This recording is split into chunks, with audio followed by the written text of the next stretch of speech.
Paz e graça, irmãos e irmãs. Escolha viver em paz. Escolha viver em paz. Esse é o tema que eu quero compartilhar com você, igreja, e eu convido você a encontrar o texto em Colossenses, no capítulo 3, carta do apóstolo São Paulo aos Colossenses, no capítulo 3, a leitura do verso 12, seguindo até o verso 17. Você encontrou? Amém? Diz assim a palavra do Senhor: revesti-vos, pois, como eleitos de Deus, santos e amados, de ternos afetos, ou de ternura, afeição, com misericórdia, bondade, humildade, mansidão, longanimidade. Rapidamente aí, a palavra longanimidade significa o seguinte: quando você tiver uma questão para resolver com outro que te ofendeu, longanimidade demora muito tempo para reagir. Porque nessa pausa longa, você terá tempo de orar antes de agir. Percebe? Então a palavra é longanimidade. Verso 13: suportai-vos uns aos outros, perdoai-vos mutuamente, caso alguém tenha motivo de queixa contra outrem. Assim como Jesus, ou como o Senhor vos perdoou, de modo semelhante como nós vimos a oração que Jesus nos ensinou, lida pela presbítera Lília em Mateus, assim também perdoai vós. Verso 14: acima de tudo isto, porém, esteja o amor. A palavra agape, que você, igreja, já decorou, porque tantas vezes cito, é amor incondicional, é amor divino. Então, a medida do amor de Jesus que vem sobre nós, então, acima de tudo isto, porém, esteja o amor, que deverá ser o quê? Um meio pelo qual você vai fazer o quê? Buscar a perfeição de Cristo na sua vida. Então, repito o verso 14. Acima de tudo isto, porém, esteja o amor, que é o vínculo da perfeição. De novo, o apóstolo continua insistindo no mesmo tema, verso 15. Seja a paz de Cristo quem julgue, porque árbitro é quem toma a decisão. Então seja a paz de Cristo quem vai julgar o quê? O procedimento emocional do seu coração. No caso, a paz, a qual também fostes chamados em um só corpo, e sede agradecidos. Habite, sim, a palavra não é visite, a palavra é habite. Habite ricamente em vós a palavra de Cristo. Instruí-vos nessa palavra, aconselhai-vos nessa palavra, em busca nela toda sabedoria, louvando a Deus com salmos, hinos, cânticos espirituais, com gratidão em vosso coração. E aí ele conclui, 17. E tudo o que fizerdes, seja em palavra, seja em ação, fazei-o em nome do Senhor Jesus, dando por ele graças a Deus Pai. Escolha viver em paz. Quando a gente vai fazer uma leitura da palavra de Deus, Antigo e Novo Testamentos, há muitas portas de entrada para a gente fazer essa leitura interpretativa de Antigo e Novo Testamentos. E das tantas portas de entrada para a gente compreender a palavra toda do Senhor Jesus, palavra de Deus, eu quero escolher uma, para chamar a sua atenção e você refletir comigo no tema da paz. A porta de entrada que eu quero utilizar para compartilhar com você a comparação entre Antigo e Novo Testamentos é que na passagem para o Novo Testamento, o povo de Deus no Novo Testamento guardará as armas. Se o povo no Antigo Testamento, por inúmeras passagens, inclusive para defender a integridade física e também a posse da terra, e também, claro, o templo em Jerusalém, usou de armas, a característica básica da igreja de Jesus no Novo Testamento é não ter arma. E desafio a sua leitura dos próximos 30 dias, quem sabe, sobre esse tema. E procure uma só passagem no Novo Testamento em que a igreja tivera de pegar em armas para defender o Evangelho. Ao contrário, os discípulos de Jesus foram perseguidos com armas, como disse Jesus, que mata o corpo, mas não pode matar a alma. Então a característica básica do povo de Deus no Novo Testamento, que segue o modelo de Jesus, é da igreja que vive a paz e promove a paz. Não há nenhum texto sequer no Novo Testamento que você vai encontrar um discípulo, um apóstolo, ou um discípulo de Jesus que tenha pego em arma para defender a igreja, para defender o evangelho, ou para defender até mesmo a integridade física. Aliás, quando Pedro tentou fazer, aliás ele fez, desembainhou a sua espada, cortou a orelha de Malco, um discípulo daqueles que com a turba romana foram buscar a Jesus e prendê-lo na sexta-feira da paixão. Jesus toma, aquele momento, embainha a tua espada, cura a orelha do Malco e diz que o reino de Deus deveria ser instaurado por meio de paz. Feita essa comparação, eu quero que você analise também o tema da paz a partir do seu próprio corpo,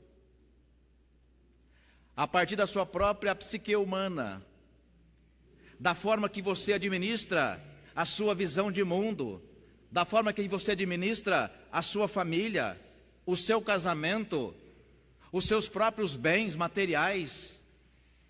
Então esse tema da paz é um tema do Novo Testamento, um tema onde a paz não é a paz comparada à paz que o mundo promove. Porque veja a incoerência, o mundo promove a paz fazendo guerras. E é natural que uma nação, e a nossa nação não é diferente, que o Brasil, para guardar as suas fronteiras, tenha forças armadas, exército, marinha, aeronáutica, é claro. Agora há uma licitação para comprar novos aviões, navios e por aí vai, claro. Mas não seria por acaso que Jesus tinha dito, ou disse no passado aos seus discípulos: a paz que eu vos dou, eu não vou lá, dou segundo o mundo a dar. E Paulo interpreta essa palavra dizendo que a paz que Deus nos dá em Cristo Jesus excede todo entendimento. Por isso, pensando na paz a partir do corpo humano, da humanidade humana, e não é uma redundância, mas o que nos torna humanos são os nossos atos, não o nosso corpo apenas. Os nossos atos, palavras, ações nos tornam humanos. Inclusive, imitando um ao outro e agindo para que o outro se espelhe em nós em atitudes de paz, que ele vai dizer, de afeto, humildade, bondade, misericórdia, longanimidade e por aí na mesma sequência. Por isso, irmãos e irmãs, quem quer viver em paz não acumula armas. Todo tipo de arma que você imagina. Fazendo uma pausa para mencionar um casal, o Fernando, que não está aqui hoje. Ele tem vindo algumas vezes aqui, ele mora lá no Jardim Guarujá e namora a moça que mora aqui em Mauá. Então, eventualmente, ele vem na casa da namorada e vem no culto. Na semana retrasada, ele foi na igreja lá no Jardim Guarujá, aliás, no Grajaú, não, também não é no Jardim Guarujá, não é no Grajaú, mas é no Valo Velho, onde o pastor Geraldo Magela, eu acho que não sei se o Everton conheceu, é pastor lá. E quando ele conversava, o Fernando conversava comigo dizendo que frequenta lá eventualmente, e eu falei, é mesmo, lá no Valo Velho, então quando você estiver lá, dê um abraço no pastor Geraldo e diga que eu lhe dei esta recomendação. Semana passada ele estava lá, fez foto, agora pastor, estou devolvendo o abraço que ele pediu para dar em você. Por que eu estou mencionando o pastor Geraldo Magela, que foi minha ovelha ainda como seminarista no Jabaquara? Alguns anos atrás, ele mora num bairro violento. Aliás, dizer que São Paulo tem bairro violento é lugar comum. Ele mora num bairro violento, na periferia de São Paulo, onde ele é pastor no Valo Velho.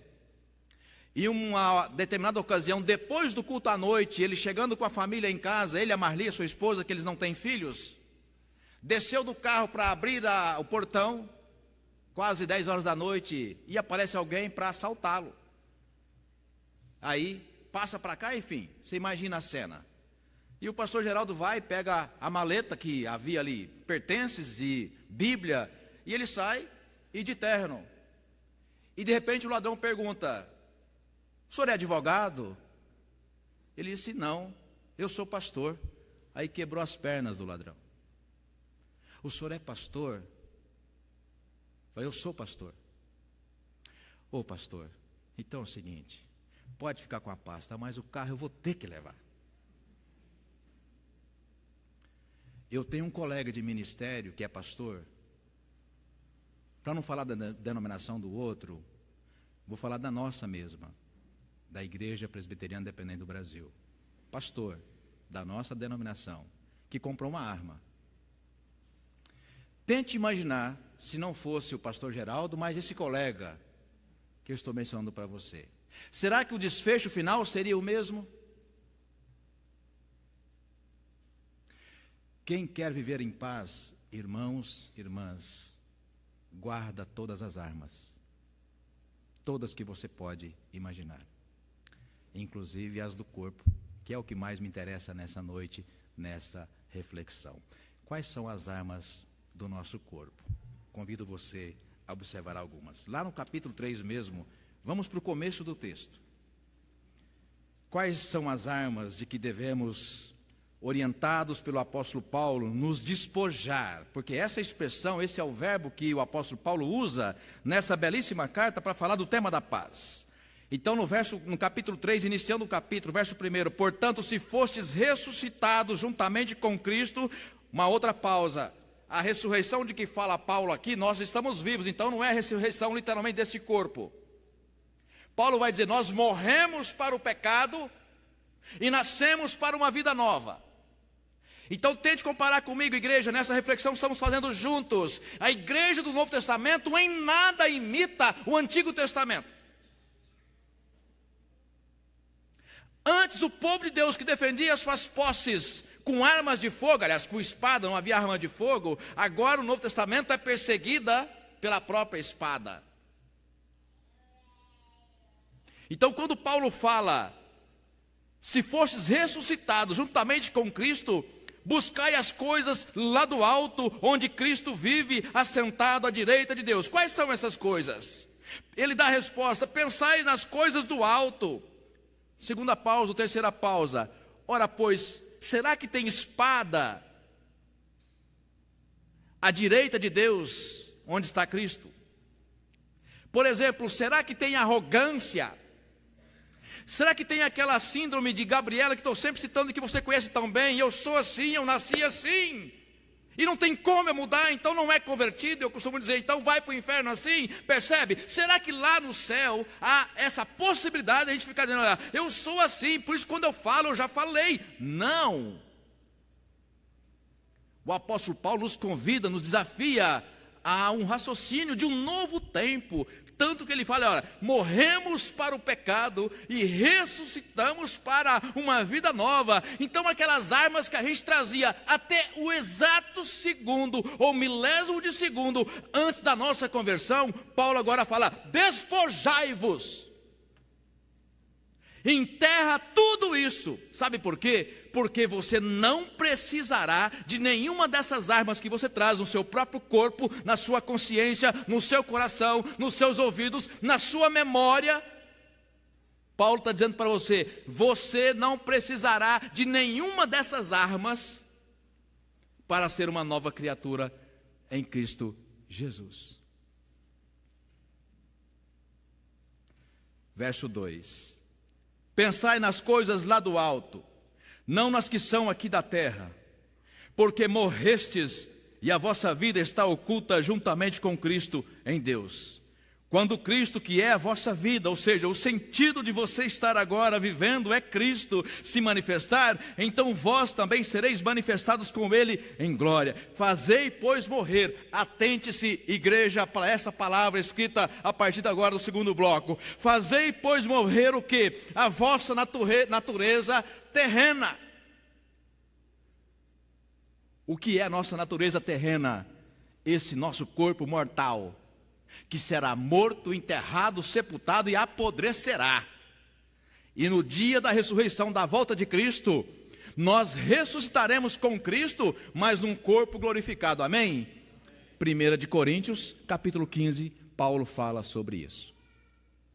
Fazei, pois, morrer a vossa natureza terrena. Ele dá alguns exemplos do muito que pode ser para interpretar o que é a natureza humana.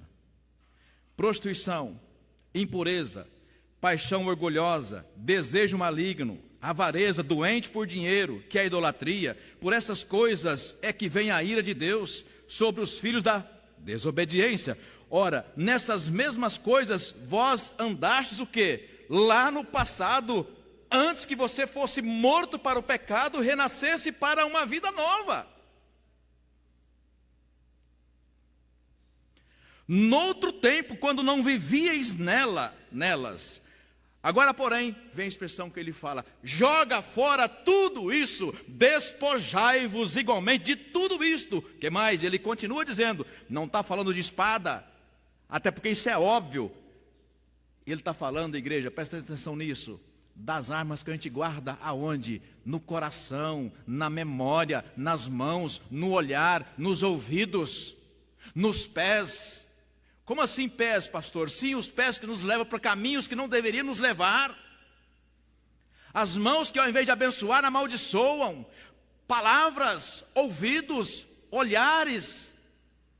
São essas armas de que Paulo, igreja, nos convida a nos despojar. Porque nenhuma dessa arma será aprovada por Jesus. Você crê isso, amém?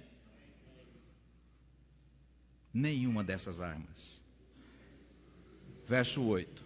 Agora, porém, despojai-vos igualmente de tudo isto. Ele continua a acrescentar a lista no menu: ira, indignação, maldade, maledicência, linguagem obscena do vosso falar. Não mintais uns aos outros, uma vez que vos despistes do velho homem com os seus feitos. Ou seja, isso era quando a gente estava, você compara a linguagem, no Antigo Testamento. Em Cristo nós somos uma nova criatura. Há uma nova aliança. E aí, na sequência, verso 10. E vos revestistes do novo homem que se refaz para o pleno conhecimento. Quarta pausa. Ele vem falando de vestidura, né? No verso 12 ele fala revestivos. No verso 5, aliás, no verso 8, ele fala despojai-vos. E no verso 10, ele fala para a gente se refazer. E para se refazer, você precisa de um modelo, certo? Bom, qual modelo eu vou seguir? Do Antigo Testamento? Ou de quando eu não era convertido?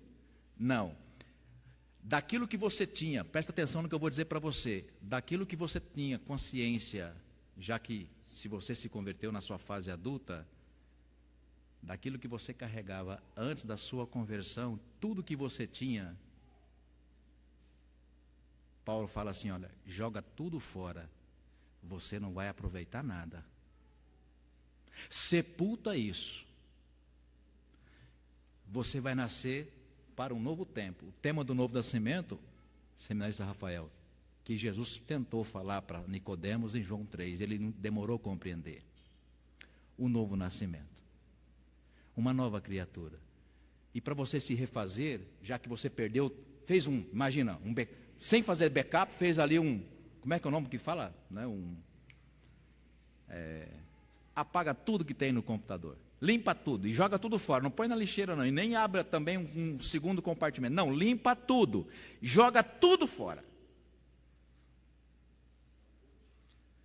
É esse nome aí que vocês estão falando, aí, que já escutei daqui. E para colocar os novos arquivos, você vai precisar de buscar em algum lugar.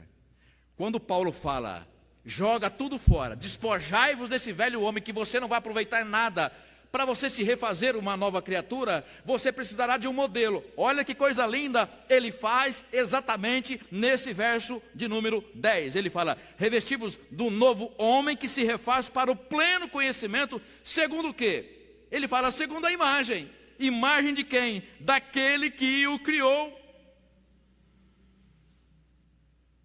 Então o modelo que nós temos que agora moldar a nossa vida, o nosso falar, o nosso pensar, o nosso fazer, o nosso agir, o nosso relacionamento.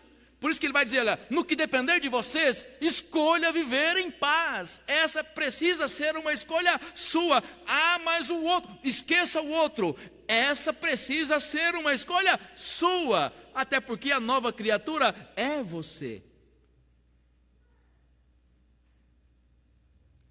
Não pode e não tem como viver em paz quem não joga as armas fora. Não tem como viver em paz enquanto não se joga as armas fora. Por isso o verbo é despojai-vos. Joga tudo fora. Quinta pausa. Numa das igrejas que eu pastoreei alguns anos atrás, eu recebi uma ovelha, Soraya, e ela foi mãe de santo durante 25 anos. E quando ela começou a frequentar a igreja, foi um processo longo de transformação. E eu me lembro que, numa das aulas de catecúmenos, ela decide dar o testemunho e falou: pastor, a minha transição efetivamente aconteceu daquela religião para agora, para a fé em Jesus, o dia que eu tomei uma decisão muito importante. Eu já era convertido, meu coração já era de Jesus. Mas por respeito à minha família, que toda ela ainda estava naquela ocasião, naquela religião, em respeito à memória dos meus familiares, havia algo que eu precisava fazer, que eram as roupas, as vestimentas e todo o equipamento que ela tinha para usar naquela religião. E ela não sabia o que fazer. E a frase feita que ela usou, nunca esqueci. A decisão que eu tomei, pastor, foi queimar. Porque se não podia me abençoar, eu não iria passar para mais ninguém. Irmãos, usando essa metáfora, que na verdade é um testemunho, usando esse símbolo, aquilo que Deus fala na palavra, usando Paulo aqui em Colossenses, ele diz: você não precisa guardar arma nenhuma que te lembre quem você era antes de Jesus ser o seu Senhor. Você não vai precisar. Ainda que essas armas estejam no seu filho, no seu marido, no seu vizinho, no seu patrão, no seu funcionário, não importa. Porque essa escolha precisa ser sua. Sexta pausa. Um dia desses é uma ilustração, ainda que vindo de um vídeo real. Um senhor que estava completando 50 anos de casado. Então alguém perguntou para ele: ô fulano, qual a receita para ficar 50 anos de casado? Você vai dar risada porque eu também ri. Ele falou assim: fingir de cego, anotei aqui, fingir de cego, fingir de surdo e fingir de mudo. É uma ilustração, ainda que vindo de um caso real, mas não está equivocada. Falar quando Deus colocar no seu coração, agora você fale. Ver aquilo que Deus quer que você veja com propósito. E ouvir aquilo que te abençoa. E o que não te abençoa, você se afasta. Não reaja. Porque aquilo que você ouve que não te abençoa, se você for agir do mesmo modo, você precisará de armas antigas, as quais Paulo nos desafia nessa noite a nos despojar, a jogar fora. Vamos voltar para o texto, irmãos e irmãs, para terminarmos essa reflexão. Volte seus olhos para o capítulo 3, aliás, para o capítulo 3, no versículo 15. A paz de Cristo está no coração. A paz de Cristo está no coração. E por que a paz de Cristo? No verso 15, seja a paz de Cristo o árbitro, o juiz em vosso coração. Não sou eu quem está dizendo, você está lendo aí na sua palavra. A paz de Cristo está no coração. Ora, por razões óbvias, é lá que habita o Espírito Santo de Deus, é no coração que habita o Espírito Santo de Deus. E por que no coração, pastor? Exatamente para lidar com aquilo que é a nossa pior arma, que são as nossas emoções. Ah, pastor, quando eu vi, eu já falei, mas então não ouva, não veja, feche os olhos. Ah, eu escutei e não me aguentei, então não escute.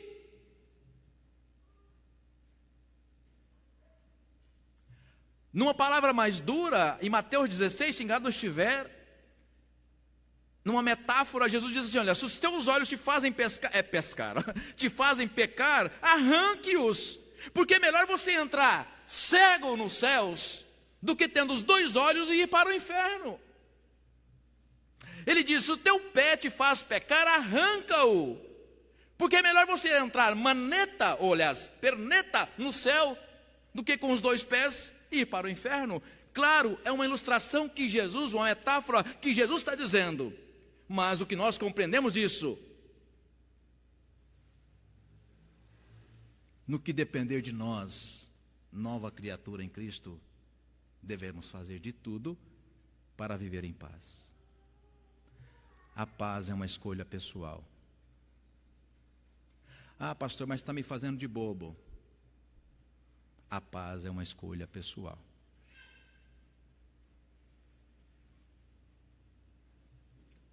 Ora, jejua, chore, esbraveje diante de Deus. E não muda de arma. Porque a arma de que dispõe o crente são essas. Por isso, abra comigo o texto que você conhece bem, vizinho aí de Colossenses. No capítulo 6 de Efésios, volte um pouco à esquerda, você vai encontrar Efésios. Olha que coisa linda, o apóstolo Paulo, o mesmo, falando sobre a importância de viver em paz. Olha o que o apóstolo Paulo faz com armas que até então eram literalmente armas usadas por um soldado romano. Então, nesse novo tempo que é a fé agora a partir de Jesus, nessa nova imagem construída a partir de Jesus, olha o jogo de palavras que o apóstolo Paulo usa ou fez para se referir às armas que o crente usa e às armas que o mundo usa. Você encontrou Efésios 6, verso 10. Quanto ao mais, sede fortalecidos no Senhor e na força do seu poder. De novo, o mesmo verbo. Revesti-vos de toda a armadura de Deus, para poderdes ficar firmes contra as ciladas do diabo.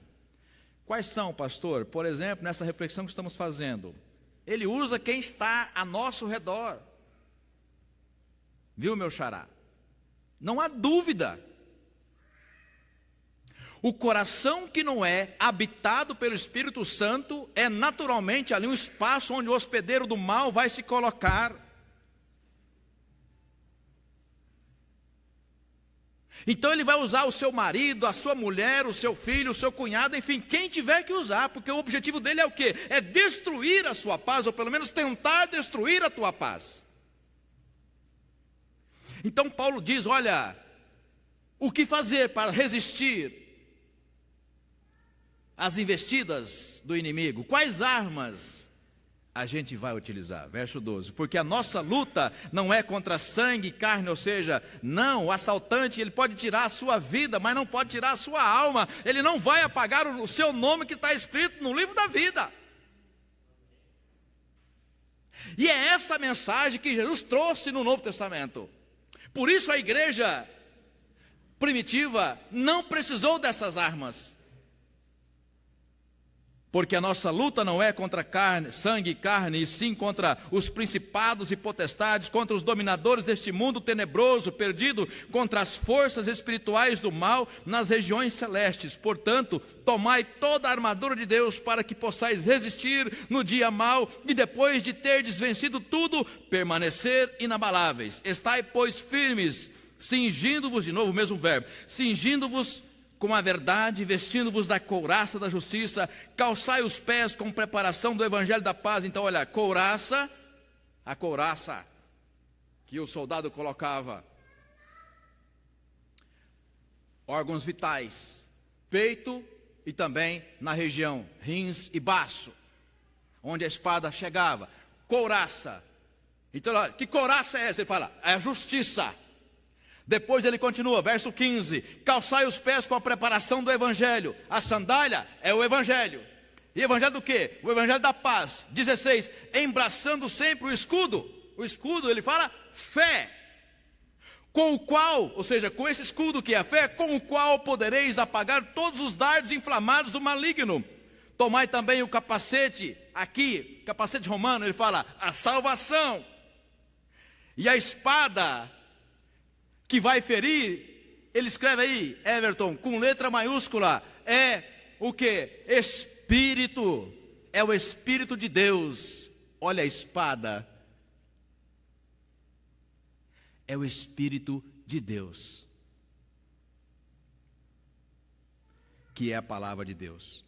Com toda oração e súplica, orando em todo o tempo no Espírito, e para isto, vigiando com toda perseverança, súplica, por todos os crentes, até aí. Portanto, irmãos, irmãs, viver em paz é uma escolha pessoal e individual. Eu vou terminar. Ela aloja no coração, porque a paz que o mundo não pode dar, não se conquista senão por meio da chegada de Jesus no nosso coração. A paz é um dom de Deus. E para a gente ser abençoada por essa paz cotidianamente, precisamos, e aqui eu termino, moldar toda a nossa vida a partir da imagem de Jesus. Não é jargão, mas é frase feita, conhecida e que agora deve ser lembrada. O que faria Jesus tendo o genro que você tem? O que faria Jesus tendo a filha que você tem? O que faria Jesus tendo o vizinho que você tem? Percebe? Viu como é difícil? Por isso, irmãos, irmãs, viver em paz precisa ser uma escolha pessoal. E para essa escolha ser bênção, eu preciso me desfazer do velho homem. Não guarde nada. Amanhã eu pego ela. Amanhã eu pego ele. Amanhã, sabe o crente quando aquela frase é feita? Eu nunca levei desaforo para casa. Esqueça isso, irmão. Faça como a Soraya, bota no fogo. Aliás, uma das razões do culto da fogueira, que nós fizemos, acho que no primeiro ano que eu cheguei aqui como pastor, a gente colocar aquilo que incomoda, o espinho na carne, aquilo que está te matando todo dia um pouquinho, bota aquilo no papel, escreva para o cérebro trabalhar aquilo mentalmente, bota no papel, vai lá e manda no fogo e queima isso. Queima isso. Porque no verso 17, Paulo termina, e tudo o que fizerdes, aí ele arrematou. A palavra tudo aí é panta, ou seja, não sobra nada, tudo é tudo. Tudo que fizerdes, seja falando, e para falar, né? Precisa do cérebro. Tudo que fizerdes, seja falando, que é palavra, seja fazendo, fazei-o em nome de Jesus. Já pensou agir com má criação, dizendo em nome de Jesus, aí você age com má criação? Não é possível. Escolha viver em paz, querida igreja. Escolha viver em paz. Ainda que o mundo te ofereça guerra, escolha viver em paz. Que Deus assim nos abençoe, irmãos e irmãs, em nome de Jesus.